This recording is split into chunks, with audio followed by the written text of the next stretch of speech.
আসসালামু আলাইকুম ওয়া রাহমাতুল্লাহি ওয়া বারাকাতুহু।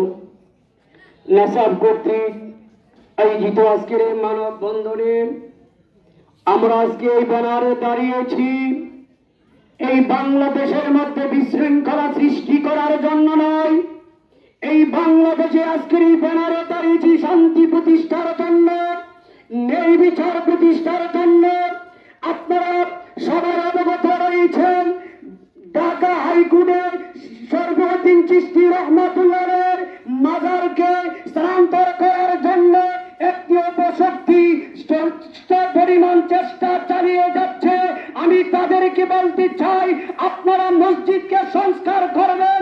মসজিদ সংস্কার করা ভালো কাজ, আমরা মসজিদ সংস্কার করার পক্ষে। মসজিদ সংস্কার করবেন, এতে আমাদের আপত্তি থাকতে পারে না। আপনারা মসজিদ কেন সংস্কার করবেন আপনারা জবাব দিবেন। এখানে নামাজ পড়ার জন্য মসজিদে আযান দেওয়া হয় নামাজের জন্য, আর নামাজ পড়া হয় আল্লাহর জন্য।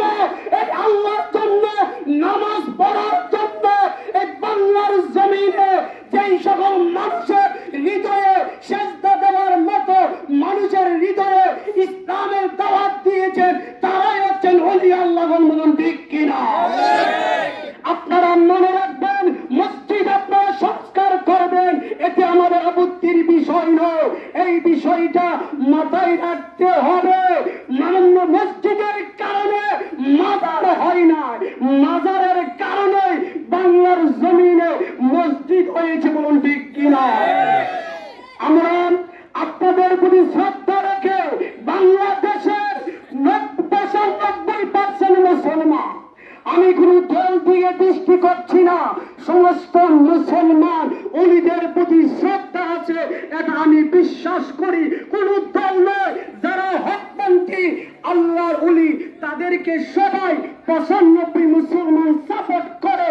যারা বন্ধ, আমরা তাদের বিপক্ষে 95% আমরা বিপক্ষে রয়েছি। সুতরাং একটি আল্লাহর ওলির মাজারকে স্থানান্তর করবেন বাংলাদেশে শুধু সুন্নি মুসলমান নয়, সকল মুসলমান 95% মুসলমান আপনাদেরকে স্থানান্তর করার সুযোগ দিবে। আমি আবারও বলতে চাচ্ছি, মসজিদ সুন্দর করবেন, স্থানান্তর করতে হবে না মাজার। মসজিদের জন্য উপরের দিকে হালি জায়গা রয়েছে, যতটুকু মনে চায় উপরের দিকে যাইতে পারবে। আমি আপনাদেরকে দৃষ্টি আকর্ষণ করে বলছি, যারা মাজারকে স্থানান্তর করতে চাচ্ছে মূলত তারা মসজিদকে সংস্কার করতে চাচ্ছে না, মাজারকে ধ্বংস করার জন্য চাচ্ছে। বলুন ঠিক কিনা? যেই সকল ভাইরা মাজারের কে স্থানান্তর করার চিন্তা করছে তাদের প্রতি আমরা নিন্দা জানাচ্ছি, এবং পাশাপাশি মৌলানা মুফতি গিয়াসউদ্দিন আত-তাহিরি সাহেব সহ আরো যাদেরকে মিথ্যা মামলা দিয়েছেন, আমি আইনের প্রতি শ্রদ্ধা রেখে আমি একটা কথা বলতে চাই প্রশাসনের কাছে, যদি নির্দোষ মানুষ যদি আইনে কোন হয়রানি হয়, তাহলে সাধারণ মানুষের আইনের প্রতি শ্রদ্ধা কমে যায়। আইনের প্রতি শ্রদ্ধা কমে যায় যদি নির্দোষ মানুষ হয়রানি হয়।